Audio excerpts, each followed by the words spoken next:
Le Christ vient révéler Dieu.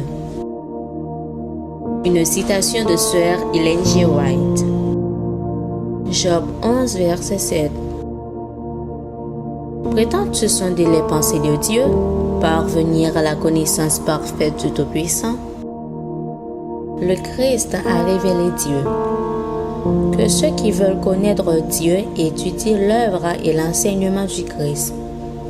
À ceux qui le reçoivent et croient en lui, il donne le pouvoir de devenir enfants de Dieu.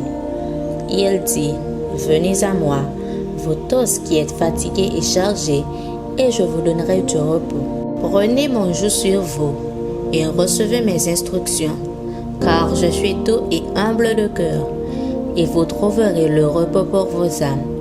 Car mon joug est doux et mon fardeau léger. » Matthieu 11, versets 28 à 30. Par leurs talents et leurs suppositions, les hommes ont cherché à découvrir Dieu.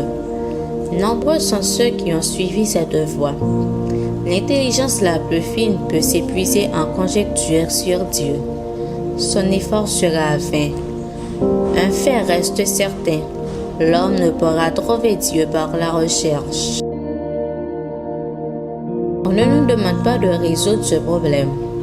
Tout ce que l'homme a besoin de savoir et peut connaître de Dieu a été révélé dans la vie et le caractère de son Fils, le grand Maître.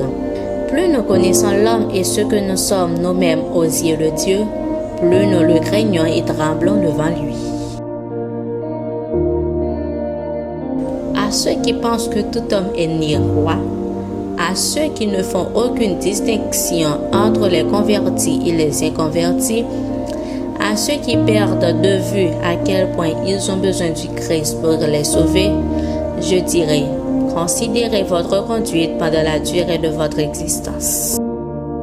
Vous serait-il plaisant ou agréable de contempler l'œuvre de votre vie, moment après moment, en la présence de celui qui connaît toutes les pensées de l'homme et aux yeux de qui les actions humaines sont comme un livre ouvert?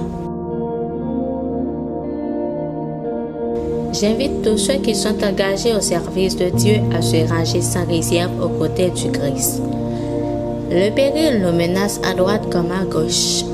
Le plus grand danger viendra d'hommes ayant perdu leur âme dans la vanité, de ceux qui n'ont pas tenu compte des avertissements et des reproches envoyés par Dieu.